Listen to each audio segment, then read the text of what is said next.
வணக்கம் மக்களே, welcome to சிக்கு புல்லாச். இன்னைக்கு காலையிலே பார்த்தீங்கன்னா கோயிலுக்கு தான் போயிருக்கோம். அதாவது பழனியம்மன் கோயிலுக்கு போயிட்டோம். பார்த்தீங்கன்னா சாமி கும்பிட்டு பூ கொடுத்தாங்க. அதோட நல்ல விபூதி வச்சுட்டு பத்தியமாக வந்தேன். ஆனால் வந்து சிவன் கோயிலை க்ளோஸ் பண்ணிட்டாங்க, நட சாத்திட்டாங்க. ஏன் இவ்வளோ சீக்கிரம் சாத்தினாங்கன்னு தெரியல. அதோட பார்த்தீங்கன்னா காலைல செம்ம வெயில், 10 தான் ஆகுது, அதுக்குள்ளே இவ்வளோ வெயில். அதோட பார்த்தீங்கன்னா தலைவன் வெயிட் பண்ணுறேன்னா, ஏன்டா எனக்கு சாப்பாடு பசிக்குதுடா அப்படி சொன்னால், நான் என்ன பண்ணிட்டேன், எனக்கு வந்து ஒரு 6 முட்டையை வேக வச்சுட்டு அதோட பார்த்தீங்கன்னா தலைவனுக்கும் சாப்பாடு போட்டாச்சு.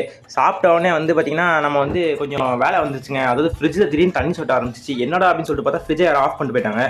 அதோட உட்காந்து க்ளீன் பண்ண ஆரம்பிச்சிட்டேன். நானடா இது இவ்வளோ க்ளீன் பண்ணேன்னு சொல்லிட்டு எனக்கே ஆச்சரியம். எங்கள் வீட்டிலலாம் வந்து பார்த்தாங்கன்னா எல்லாருமே வந்து கொஞ்சம் பெருமைப்படுவாங்க. அதெல்லாம் கிடையாதுங்க. அதோட பார்த்தீங்கன்னா மத்தியானம் முட்டை அவிஞ்சுது. அதோட 5 முட்டையை சாப்பிட்டு தயிரும் அதோட கூட்டு தான் சாப்பிட்டோம். டயட்லாம் பக்காவாக போயிட்டு இருந்தது ஜிம்முக்கு போகிறனால. அதோட நாங்கள் என்ன பண்ணோம், ஈவினிங் டீ குடிக்க போயிட்டோம். அதோட அங்கேருந்து அக்காவும் அண்ணாவும் என்னப்பா இவ்வளோ நாள் ஆலய காணோம் இப்போ வந்திருக்கீங்கன்னு சொன்னாங்க. அதோட வெளில போயிட்டோம்னா அதானா அப்படி சொல்லிட்டு இருந்தோம். அதோட இவர் நேற்று ஜிம்முக்கு வரல, இன்னைக்கு வரேன்னு சொல்லிட்டு ஆச்சரியமாக சொல்லிட்டு இருந்தான் தியா. அதோட டீயில் வந்து பிஸ்கெட் போட்டு சாப்பிடுறது எனக்கு ரொம்ப பிடிக்கும். அதோட டீயில் உட்காந்து பிஸ்கெட் போட்டு நானும் மடந்து சாப்பிட்டு இருந்தோம். அவங்களும் அது டீயா இல்லை கூலான்னு பார்த்துட்டு இருந்தாங்க. அந்த மாதிரி இருந்தது. அதோட தியா வந்து முக்கியமான காலம் ஏதோ பேசிட்டு இருந்தாப்புல. அதோட அங்கே போய் பேசிட்டு அதோட என்ன பண்ணிட்டோம், வாங்க ஜிம்மு போகலாம்னு சொல்லிட்டு ஜிம்முக்கு போயிட்டோம். அதோட வா பாய் டெட் லிஃப்ட் போடலாம்னு சொல்லிட்டு தியா வந்து வெயிட்ஸ் எல்லாம் அரேஞ்ச் பண்ணிருந்தாப்புல. அதோட டெட் லிஃப்ட்டும் போட்டோம். இன்னைக்கு ஜிம்மில் யாருமே வரல, நாங்கள் தான். அதோட இன்னைக்கு நாளை நாங்கள் ஜிம்லேயே முடிச்சிட்டோம். மறக்காமல் சப்ஸ்கிரைப் பண்ணி பாருங்கள். அடுத்த வீடியோவில் பார்க்கலாம்.